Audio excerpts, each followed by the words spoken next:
അന്റാർട്ടിക്കയിലെ കിലോമീറ്ററുകളോളം കനമുള്ള മഞ്ഞുപാളികൾക്കടിയിൽ ഒളിഞ്ഞിരിക്കുന്ന ശാസ്ത്രലോകം ഇതുവരെ കണ്ടെത്തിയതും ഇന്നും പര്യവേക്ഷണം ചെയ്തുകൊണ്ടിരിക്കുന്നതുമായ ഏറ്റവും വലിയ രഹസ്യങ്ങളിലേക്ക് നമുക്കൊന്ന് കണ്ണോടിക്കാം. നമ്മൾ വിചാരിക്കുന്നതുപോലെ അന്റാർട്ടിക്ക വെറുമൊരു മരുഭൂമിയല്ല, അതിനടിയിൽ മറ്റൊരു ലോകം തന്നെയുണ്ട്. 1. മഞ്ഞിനടിയിലെ ഒളിഞ്ഞിരിക്കുന്ന തടാകങ്ങൾ, സബ്ഗ്ലേഷ്യൽ ലേക്സ്. അന്റാർട്ടിക്കയിലെ ഏറ്റവും വലിയ അത്ഭുതം ഇവിടുത്തെ ഭൂഗർഭ തടാകങ്ങളാണ്.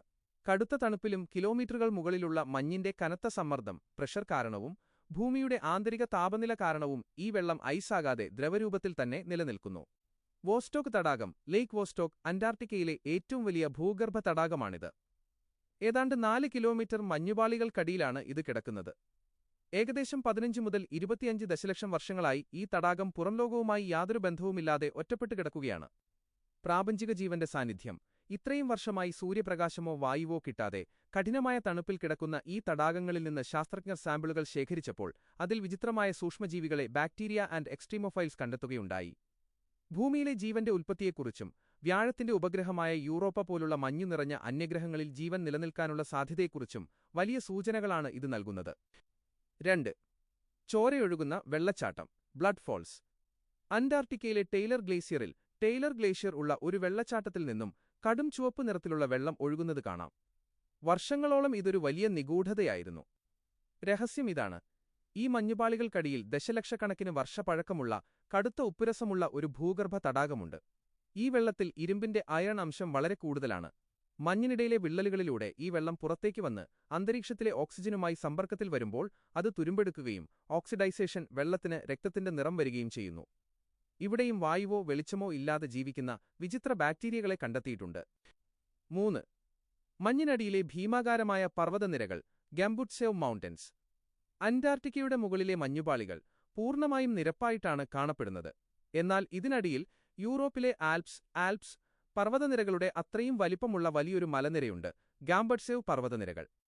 ഏതാണ്ട് 1200 കിലോമീറ്റർ നീളവും 3000 മീറ്ററിലധികം ഉയരവുമുള്ള കൊടുമുടികളും ഈ പർവ്വതനിരകൾക്കുണ്ട്. ആധുനിക റഡാർ സാങ്കേതികവിദ്യ, ഐസ് പെനട്രേറ്റിംഗ് റേഡാർ ഉപയോഗിച്ചാണ് ശാസ്ത്രജ്ഞർ മഞ്ഞിനടിയിലെ ഈ ഭൂപടം തയ്യാറാക്കിയത്. 4. ഗ്രാൻഡ് കാന്യോണിനേക്കാൾ വലിയ മലയിടുക്കുകൾ, മെഗാ കാനിയൻസ്. അമേരിക്കയിലെ വിഖ്യാതമായ ഗ്രാൻഡ് കാന്യോണിനേക്കാൾ വലിയ ആഴമേറിയ മലയിടുക്കുകൾ, കാനിയൻസ്, അന്റാർട്ടിക്കയിലെ മഞ്ഞിനടിയിലുണ്ട്. പച്ച മനുഷ്യന് ഒരിക്കലും ചെന്നെത്താൻ പറ്റാത്ത വിധം കിലോമീറ്ററുകളോളം ആഴമുള്ള വലിയ താഴ്വരകളും നദീതടങ്ങളും മഞ്ഞിനടിയിൽ ശാസ്ത്രം മാപ്പ് ചെയ്തിട്ടുണ്ട്. 5. കോടിക്കണക്കിന് വർഷം മുൻപുള്ള കാടുകളുടെ അവശിഷ്ടങ്ങൾ, fossils of ancient rain forests. Antarctica എപ്പോഴും ഇങ്ങനെ മഞ്ഞു മൂടിക്കിടക്കുന്ന ഒരിടമായിരുന്നില്ല. കോടിക്കണക്കിന് വർഷങ്ങൾക്ക് മുൻപ്, ഡൈനസോറുകളുടെ കാലത്ത്, അന്റാർട്ടിക്ക ഭൂമിയുടെ മധ്യരേഖയോടടുത്തായിരുന്നു.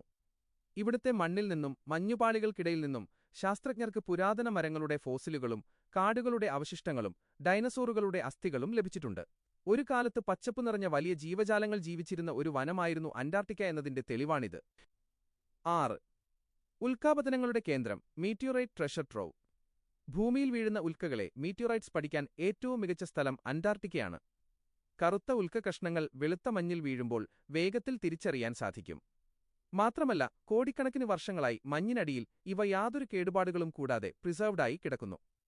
ചൊവ്വാഗ്രഹത്തിൽ നിന്നും ചന്ദ്രനിൽ നിന്നും തെറിച്ചുവീണ അപൂർവ ഉൽക്കകൾ വരെ ശാസ്ത്രജ്ഞർക്ക് ഇവിടെ നിന്നും ലഭിച്ചിട്ടുണ്ട്. 7. സമയത്തെ സ്വാധീനിക്കുന്ന ഇടം, ടൈം സോൺസ്. ശാസ്ത്രീയമായി നോക്കിയാൽ ഭൂമിയുടെ എല്ലാ ടൈം സോണുകളും ടൈം സോൺസ് വന്നു മുട്ടുന്നത് ദക്ഷിണധ്രുവത്തിലാണ്, സൗത്ത് പോൾ. അതുകൊണ്ടുതന്നെ അന്റാർട്ടിക്കയ്ക്ക് സ്വന്തമായി ഒരു ഔദ്യോഗിക സമയമില്ല. അവിടെയുള്ള വിവിധ രാജ്യങ്ങളുടെ ഗവേഷണ കേന്ദ്രങ്ങൾ അവരുടെ സൗകര്യത്തിനനുസരിച്ചുള്ള ടൈം സോണുകളാണ് പിന്തുടരുന്നത്. ചുരുക്കത്തിൽ, മനുഷ്യൻ ഇനിയും പൂർണ്ണമായി മനസ്സിലാക്കിയിട്ടില്ലാത്ത ഒരു ടൈം ക്യാപ്സ്യൂളാണ് അന്റാർട്ടിക്ക. ഓരോ തവണ അവിടുത്തെ മഞ്ഞ് തുരന്ന് ഐസ് കോർ ഡ്രില്ലിംഗ് പഠിക്കുമ്പോഴും ലക്ഷക്കണക്കിന് വർഷങ്ങൾക്ക് മുൻപുള്ള ഭൂമിയുടെ അന്തരീക്ഷത്തെക്കുറിച്ചും കാലാവസ്ഥയെക്കുറിച്ചുമുള്ള പുതിയ രഹസ്യങ്ങളാണ് പുറത്തുവരുന്നത്.